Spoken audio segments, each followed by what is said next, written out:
નમસ્કાર દર્શક મિત્રો, નમો ટીવી ઇન્ડિયા ન્યૂઝ ચેનલમાં આપનું સ્વાગત છે। આપની સાથે હું છું દેવાંશી પંડ્યા। તો દર્શક મિત્રો, આવો જોઈએ આજના સમાચાર। ભુજ ખાતે ભારતીય જનતા પાર્ટીના કચ્છ જિલ્લાના પ્રમુખ શ્રી દેવજીભાઈ વરચંદના અધ્યક્ષસ્થાને રંગોત્સવ ઉજવવામાં આવ્યો હતો। ભારતીય પરંપરા અને સંસ્કૃતિ મુજબ વિવિધતામાં એકતાના પ્રતીક હોળી ધૂળેટીના પર્વ નિમિત્તે રાજ્યભરમાં રંગોત્સવનું આયોજન કરવામાં આવ્યું હતું।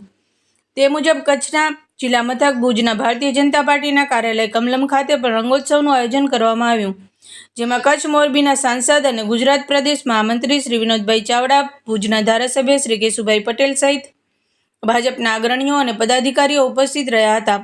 આ રંગોત્સવમાં સૌએ સાથે મળી એકબીજાને કલર ઉડાડી રંગોત્સવ મનાવ્યો હતો અને ભારતીય જનતા પાર્ટીના કચ્છ જિલ્લાના પ્રમુખ દેવજીભાઈ વરચંદ અને લોકલાડીલા સાંસદ શ્રી વિનોદભાઈ ચાવડા, ધારાસભ્ય શ્રી કેશુભાઈ પટેલે રાસની રમઝટ બોલાવી હતી અને સૌ સાથે ગરબા રમ્યા હતા અને આ રંગોત્સવ માણ્યો હતો।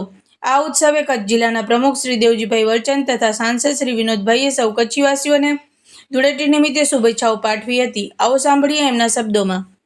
हमारा कच्छ कमलम खाते हमारा प्रमुख श्री देवजीभाई वरचंद, धारासभ्य श्री केशुभाई पटेल, सब कार्यकर्ताओं और परिवार सौ लोगों की उपस्थिति में आज रंगोत्सवनो और होળી धूळेटीना पर्वनी उजवणी करी थी। आजना दिवसे हूँ सौने मारी हृदयपूर्वकनी शुभकामना शुभेच्छा पाठवुं पासे प्रार्थना करीए सौનું जीवन समृद्धमय सुखमय आरोग्यमय बने एवी आजना आ पर्वे આપણે સૌને શુભકામના પાઠવીએ। આજે ભારતીય જનતા પાર્ટી પરિવાર દ્વારા કચ્છ કમલમ ભુજ મધ્યે ધૂળેટી નિમિત્તે એકબીજાને મળવાનું અને જે આપણી પરંપરા છે એ પ્રમાણે એકબીજા ઉપર જે સપ્તરંગી કલરો દ્વારા પ્રેમ વ્યક્ત કરવાનું, લાગણી વ્યક્ત કરવાનો એક કાર્યક્રમ અત્રે ભુજ મધ્યે યોજાયો છે। એમાં સૌ જિલ્લાના આગેવાનો, અમારા પ્રદેશના મહામંત્રી અને સાંસદ વિનોદભાઈ, અમારા ભુજ વિસ્તારના ધારાસભ્ય શ્રી કેશુભાઈ, નગરપતિબેન શ્રી રશ્મિબેન, સૌ કાર્યકર્તાઓ એમાં જોડાણા છે। હું અત્રેથી કચ્છભરના સૌ નાગરિકોને હોળી અને ધૂળેટી પર્વની ખૂબ ખૂબ શુભેચ્છાઓ પાઠવું છું।